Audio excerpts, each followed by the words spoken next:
Hello everyone. फिर से आपका स्वागत है मेघास हिंदी एकेडमी में। आज यहाँ पर हम देखेंगे एनसीईआरटी सिलेबस क्लास 8 विषय हिंदी, जिसकी पाठ्य पुस्तक है वसंत भाग 3 और उसमें से पाठ है 10 अकबरी लोटा, जिसके लेखक है अन्नपूर्णानंद वर्मा। आज यहाँ पर हम देखेंगे इस पाठ के बारे में संक्षिप्त जानकारी और करेंगे पाठ का वाचन। कुल मिलाकर इस पाठ में हमें एक हास्य रस देखने के लिए मिलता है कि एक साधारण लोटे को ऐतिहासिक लोटा बताया गया। मुसीबत में घबराने के बजाय दिमाग का कैसे इस्तेमाल किया जाए, ये हमें लाला झाऊलाल के मित्र के माध्यम से पता चला। साथ ही साथ इस पाठ से हमें ये भी सीखने के लिए मिलता है कि जो लोग दिखावे के लिए पुरानी और बेकार चीज़ें खरीदते हैं, ऊंचे दामों पर खरीदते हैं, उनको कैसे फंसाया जाता है वो हमें पता चला। अकबरी लोटा यह एक ऐसी मनोरंजक और हास्यपूर्ण कहानी है जिसमें लाला झाऊलाल कहानी का मुख्य नायक, जो थोड़ा सा कंजूस है लेकिन अपनी पत्नी के सामने अपनी धाक जमाना चाहते हैं। झाऊलाल की पत्नी उनसे सिर्फ 250 रुपये की मांग करती है, जिसकी वजह से वो आगे के 7 दिन बहुत ही चिंता में बिताते हैं। और यहाँ पर पंडित बिलवासी मिश्र, जो झाऊलाल के मित्र है लेकिन वो चतुर है और अपनी बुद्धि से उन्होंने इस समस्या का समाधान निकाला है। साथ ही साथ एक चौथा कैरेक्टर है, पात्र है इसमें, जो है एक जिज्ञासु और पुरानी चीज़ों का शौकीन व्यक्ति, जो है अंग्रेज अफसर। तो इस तरह से लाला झाऊलाल, उनकी पत्नी, उनके मित्र पंडित बिलवासी मिश्र और एक अंग्रेज अफसर, इन 4 पात्रों के माध्यम से बनी हुई एक सुंदर सी कहानी आपके सामने एक मनोरंजन के लिए भी दी जा रही है। तो देखेंगे इस पाठ का वाचन।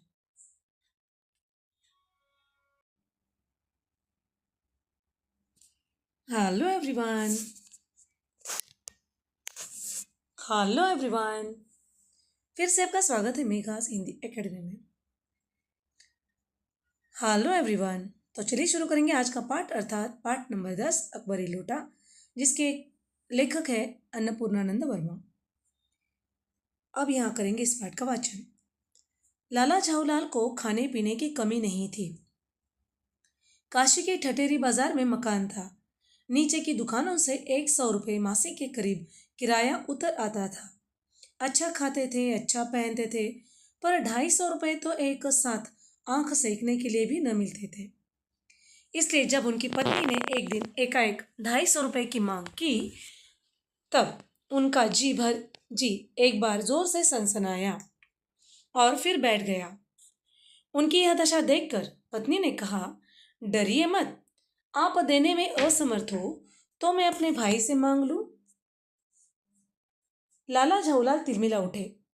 उन्होंने रोब के साथ कहा, अजी हटो, 250 रुपये के लिए भाई से भीख मांगोगी? मुझसे ले लेना, लेकिन मुझे इसी जिंदगी में चाहिए। अजी इसी सप्ताह में ले लेना। सप्ताह से आपका तात्पर्य 7 दिन से है या 7 वर्ष से?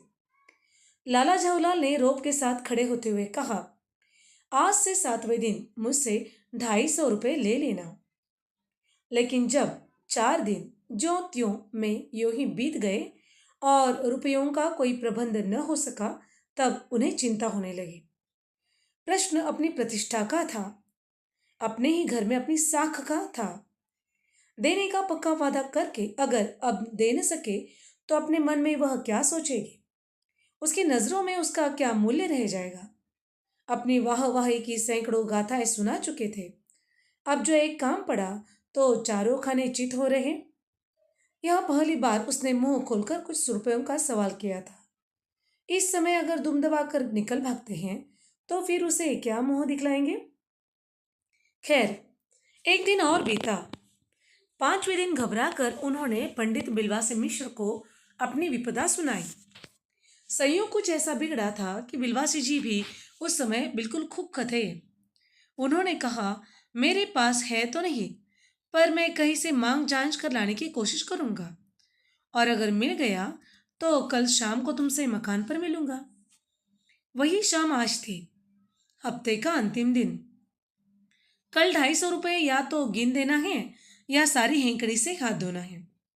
यह सच है कि कल रुपया न आने पर उनकी स्त्री उन्हें डामल फांसी न कर देगी, केवल जरा सा हंस देगी पर वह हंसी कैसी होगी? कल्पना मात्र से झाऊलाल में मरोड़ पैदा हो जाती थी। आज शाम को पंडित बिलवासी मिश्र को आना था। यदि न आए तो, या कहीं रुपए का प्रबंध वे न कर सके। इसी उधेड़बुन में पड़े लाला झाऊलाल छत पर टहल रहे थे। कुछ प्यास मालूम हुई। उन्होंने नौकर को आवाज दी। नौकर नहीं था। खुद उनकी पत्नी पानी लेकर आई। वह पानी तो जरूर लाई, पर गिलास लाना भूल गई थी। केवल लोटे में पानी लिए वह प्रकट हुई। फिर लोटा भी संयोग से वह, जो अपनी बेढंगी सूरत के कारण लाला झाऊलाल को सदा से नापसंद था तो नया, साल 2 साल का ही बना, पर कुछ ऐसी गढ़न उस लोटे की थी कि उसका बाप डमरू मां चिलम रही हो। लाला ने लोटा ले लिया। बोले कुछ नहीं। अपनी पत्नी का अदब मानते थे। मानना ही चाहिए। इसी को सभ्यता कहते हैं। जो पति अपनी पत्नी का न हुआ वह पति कैसा? फिर उन्होंने यह भी सोचा कि लोटे में पानी दे तब भी गनीमत है। अभी अगर चू कर देता हूं तो बाल्टी में भोजन मिलेगा, तब क्या करना बाकी रह जाएगा। लाला अपना गुस्सा पीकर पानी पीने लगे। उस समय वे छत की मुंडेर के पास ही खड़े थे। जिन बुजुर्गों ने पानी पीने के संबंध में यह नियम बनाए थे कि खड़े खड़े पानी ना पियो, सोते समय पानी ना पियो, दौड़ने के बाद पानी ना पियो, उन्होंने पता नहीं कभी यह भी नियम बनाया या नहीं कि छत की मुंडेर के पास खड़े होकर पानी ना पियो। जान पड़ता है कि इस महत्वपूर्ण विषय पर उन लोगों ने कुछ नहीं कहा है। लाला झाऊलाल मुश्किल से 2-1 घूंट पी पाए होंगे कि न जाने कैसे उनका हाथ हिल उठा और लोटा छूट गया। लोटे ने दाएं देखा न बाएं, वह नीचे गली की ओर चल पड़ा। अपने वेग में उल्का को लजाता हुआ वह आंखों से ओझल हो गया। किसी जमाने में न्यूटन नाम के किसी खुराफाती ने पृथ्वी की आकर्षण शक्ति नामक की एक चीज इजाद की थी। कहना न होगा कि यह सारी शक्ति इस समय लोटे के पक्ष में थी। लाला को काटो तो बदन में खून नहीं। ऐसी चलती हुई गली में ऊंचे 3 मंजिले से भरे हुए लोटे का गिरना हंसी खेल नहीं था। यह लोटा न जाने किस अनाधिकारी के झोपड़े पर काशीवास का संदेश लेकर पहुंचेगा। कुछ हुआ भी ऐसा ही। गली में जोर का हल्ला उठा। लाला झाऊलाल जब तब दौड़कर नीचे उतरे, तब तक एक भारी भीड़ उनके आंगन में घुस आई। लाला झाऊलाल ने देखा कि इस भीड़ में प्रधान पात्र एक अंग्रेज है, जो नखशिख से भीगा हुआ है और जो अपने एक पैर को हाथ से सहलाता हुआ दूसरे पैर पर नाच रहा है। उसी के पास अपराधी लोटे को भी देखकर लाला झाऊलाल जी ने फौरन 2 और 2 जोड़कर स्थिति को समझ लिया। गिरने की पूर्व लोटा एक दुकान के साहिबान से टकराया। वहां टकरा कर उस दुकान पर खड़े उस अंग्रेज को उसने सांगोपांग स्नान कराया और फिर उसी के बूट पर आ गिरा। उस अंग्रेज को जब मालूम हुआ कि लाला झाऊलाल ही उस लोटे के मालिक हैं, तब उसने केवल एक काम किया, अपने मुंह को खोलकर खुला छोड़ दिया। लाला झाऊलाल को आज ही यह मालूम हुआ कि अंग्रेजी भाषा में गालियों का ऐसा प्रकांड कोश है। इसी समय पंडित बिलवासी मिश्र भीड़ को चीरते हुए आंगन में आते दिखाई पड़े। उन्होंने आते ही पहला काम यह किया कि उस अंग्रेज को छोड़कर और जितने आदमी आंगन में घुस आए थे सबको बाहर निकाल दिया। फिर आंगन में कुर्सी रखकर उन्होंने साहब से कहा, आपके पैर में शायद कुछ चोट आ गई है, अब आप आराम से कुर्सी पर बैठ जाइए। साहब बिलवासी जी को धन्यवाद देते हुए बैठ गए और लाला झाऊलाल की ओर इशारा करके बोले, आप इस शख्स को जानते हैं? बिल्कुल नहीं, और मैं ऐसे आदमी को जानना भी नहीं चाहता जो निरीह राह चलतों पर लोटे के वार करे। मेरी समझ में ही इज अ डेंजरस ल्यूनाटिक, यानी यह खतरनाक पागल है। नहीं, मेरी समझ में he is a dangerous criminal. नहीं, यह खतरनाक मुजरिम है। परमात्मा ने लाला झाऊलाल की आंखों को इस समय कहीं देखने के स्थान, खाने की भी शक्ति दे दी होती तो ये निश्चय है कि अब तक बिलवासी जी को वे अपनी आंखों से खा चुके होते। वे कुछ समझ नहीं पाते थे कि बिलवासी जी को इस समय क्या हो गया है। साहब ने बिलवासी जी से पूछा, तो क्या करना चाहिए? पुलिस में इस मामले की रिपोर्ट कर दीजिए, जिससे यह आदमी फौरन हिरासत में लिया जाए। पुलिस स्टेशन है कहाँ? पास ही है। चलिए मैं बताऊं। चलिए। अभी चला। आपकी इजाजत हो तो पहले मैं इस लोटे को इस आदमी से खरीद लूं। क्यों जी, बेचोगे? मैं 50 रुपए तक इसके दाम दे सकता हूँ। लाला झाऊलाल तो चुप रहे, पर साहब ने पूछा, इस सद्दी लोटे के आप 50 रुपए क्यों दे रहे हैं? आप इस रोटे लोटे को रद्दी बताते हैं? आश्चर्य। मैं तो आपको एक अभिज्ञ और सुशिक्षित आदमी समझता था। आखिर बात क्या है, कुछ बताइए भी। जनाब, यह एक ऐतिहासिक लोटा जान पड़ता है। जान क्या पड़ता है? मुझे पूरा विश्वास है। यह वह प्रसिद्ध अकबरी लोटा है जिसकी तलाश में संसार भर के म्यूजियम परेशान है। यह बात? जी जनाब। 16वीं शताब्दी की बात है। बादशाह हुमायूं शेरशाह से हारकर भागा था और सिंध के रेगिस्तान में मारा मारा फिर रहा था। एक अवसर पर प्यास से उसकी जान निकल रही थी। उस समय एक ब्राह्मण ने इसी लोटे से पानी पिलाकर उसकी जान बचाई थी। हुमायूं के बाद अकबर ने उस ब्राह्मण का पता लगाकर इससे उससे इस लोटे को ले लिया और इसके बदले में उसे इसी प्रकार के 10 सोने के लोटे प्रदान किए। यह लोटा सम्राट अकबर को बहुत प्यारा था। इसी से इसका नाम अकबरी लोटा पड़ा। वह बराबर इसी से वजू करता था। इसी से इसका नाम अकबरी लोटा पड़ा। वह बराबर इसी से वजू करता था। सन 57 तक इसके शाही घराने में रहने का पता है, पर इसके बाद लापता हो गया। कलकत्ता के म्यूजियम में इसका प्लास्टर का मॉडल रखा हुआ है। पता नहीं ये लोटा इस आदमी के पास कैसे आया। म्यूजियम वालों को पता चले तो फैंसी दाम देकर खरीद ले जाएं।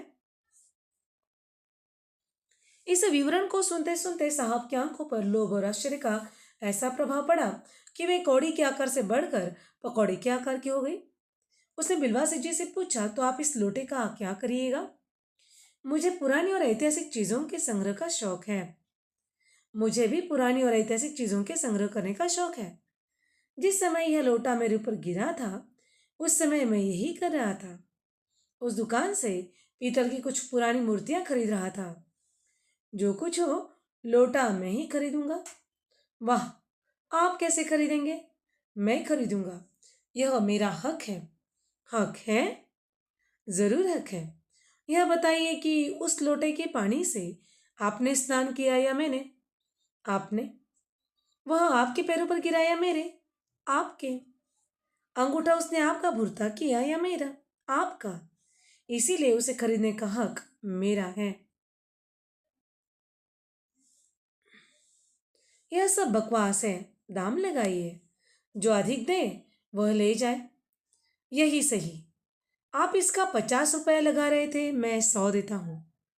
मैं 150 देता हूँ। मैं 200 देता हूँ। अजी, मैं 250 देता हूँ। यह कहकर बिलवासी जी ने 250 के नोट लाला झाओला के आगे फेंक दिए। साहब को भी ताव आ गया। उसने कहा, आप 250 देते हैं तो मैं 500 देता हूँ। अब चलिए। बिलवासी जी अफसोस के साथ अपने रुपए उठाने लगे, मानो अपनी आशाओं की लाश उठा रहे हो। साहब की ओर देखकर उन्होंने कहा, लोटा आपका हुआ, ले जाइए। मेरे पास 250 से अधिक नहीं है। यह सुनना था कि साहब के चेहरे पर प्रसन्नता की कुंजी गिर गई। उसने झपट कर लोटा ले लिया और बोला, अब मैं हंसता हुआ अपने देश जाऊं लौटूंगा। मेजर डगलस की डिंग सुनते सुनते मेरे कान पक गए थे। मेजर डगलस कौन है? मेजर डगलस मेरे पड़ोसी हैं। पुरानी चीजों के संग्रह करने में मेरी उनकी होड़ रहती है। गत वर्ष वे हिंदुस्तान आए थे और यहाँ से जहांगीरी अंडा ले गए थे। जहांगीरी अंडा? हाँ, जहांगीरी अंडा। मेजर डगलस ने समझ रखा था कि हिंदुस्तान से वे ही अच्छी चीजें ले सकते हैं, पर जहांगीरी अंडा चीज क्या, अंडा है क्या? आप जानते होंगे कि एक कबूतर ने नूरजहां से जहांगीर का प्रेम कराया था। जहांगीर के पूछने पर कि मेरा एक कबूतर तुमने कैसे उड़ जाने दिया, नूरजहां ने उसके दूसरे कबूतर को उड़ाकर बताया था कि ऐसे। उसके इस भोलेपन पर जहांगीर दिलो जान से निछावर हो गया। उसी क्षण से उसने उसने अपने को नूरजहां के हाथ कर दिया। कबूतर का यह एहसान वो नहीं भूला। उसके एक अंडे को बड़े जतन से रख छोड़ा। एक बिलौर की हांडी में वह उसके सामने टंगा रहता है था। बाद में वही अंडा जहांगीरी अंडा के नाम से प्रसिद्ध हुआ। उसी को मेजर डगलस ने 5 साल दिल्ली में एक मुसलमान सज्जन से 300 रुपये में खरीदा। यह बात, हाँ, पर अब मेरे आगे दुनकी नहीं ले सकते। मेरा अकबरी लोटा उनके जहांगीरी अंडे से भी एक पुश्त पुराना है। इस रिश्ते से तो आपका लोटा उस अंडे का बाप हुआ। साहब ने लाला झाऊलाल को 500 रुपये देकर अपनी राह ली। लाला झाऊलाल का चेहरा इस समय देखते बनता था। जान पड़ता था कि मुंह पर एक 6 दिन की बढ़ी हुई दाढ़ी का एक एक बाल मारी प्रसन्नता के लहरा रहा हो। उन्होंने पूछा, बिलवासी जी, मेरे लिए 250 रुपये घर से लेकर आए, पर आपके पास तो थे नहीं। इस भेद को मेरे सिवाय मेरा ईश्वर ही जानता है। आप उसी से पूछ लीजिए, मैं नहीं बताऊंगा। पर आप चले कहाँ? अभी मुझे आपसे काम है 2 घंटे तक। 2 घंटे तक? हाँ, और क्या। अभी मैं आपकी पीठ ठोक कर शाबाशी दूंगा, 1 घंटा इसमें लगेगा, और फिर गले लगाकर धन्यवाद दूंगा, 1 घंटा इसमें भी लग जाएगा। अच्छा, पहले 500 रुपये गिन कर सहज लीजिए।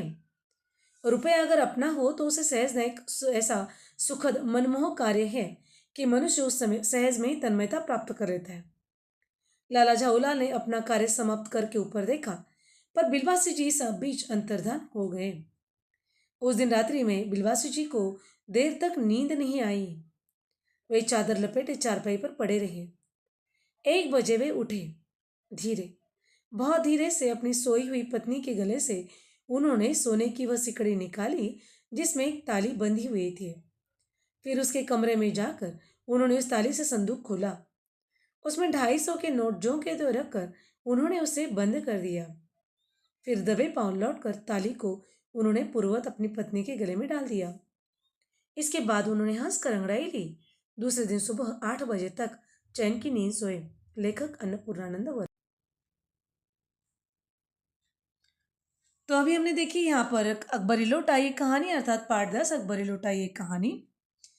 इस पाठ से कुल मिलाकर हमें बहुत सारी बातें समझ में आई, जैसे हमने शुरुआत में ही बताया था। और इस पाठ से मिलने वाली सीख के बारे में अगर देखेंगे तो यह कहानी है हाजिर जवाबी और अपनी मित्रता को बचाने वाली कहानी है, जैसे पंडित बिलवासी मिश्र झाऊलाल ने किया। हाजिर जवाबी देखना है तो पंडित बिलवासी मिश्र से देखनी है। यह कहानी हमें दिखाती है कि जैसे कठिन समय में कैसे कठिन समय में सूझबूझ का इस्तेमाल करके बड़ी से बड़ी मुसीबत को टाल सकते हैं। पंडित बिलवासी मिश्र के माध्यम से हमने सीखा। तो इस तरह से सिर्फ 4 पात्रों के माध्यम से बनी हुई एक कहानी आपके सामने एक नया हल लेकर आती है। अपनी मित्रता को कैसे बचाना चाहिए वो भी बताया जाता है। तो ऐसे बहुत सारे अलग आयामों से बनी हुई एक कहानी निश्चित रूप से आपको पसंद आई होगी। तो ये कहानी बहुत सारी बातें हमें सिखा कर जाती है। ऐसी नई नई बातें सीखने के लिए, नए नए पाठों को जानने के लिए इस वीडियो को लाइक कीजिए, चैनल को सब्सक्राइब कीजिए, कमेंट बॉक्स में अपने कमेंट लिखना ना भूलें, और हाँ, बेल आइकन का बटन दबाना ना भूलें ताकि कोई भी नया वीडियो आपको सामने सबसे पहले आ जाए। और अपने दोस्तों के साथ ही ज़्यादा से ज़्यादा शेयर कीजिए ताकि वो भी इसका उपयोग कर सके, इसका मज़ा ले सके। तो बार बार नई नई वीडियोज़ के साथ आपसे मिलते रहेंगे। तब तक पढ़ते रहिए, खुश रहिए, स्वस्थ रहिए। धन्यवाद।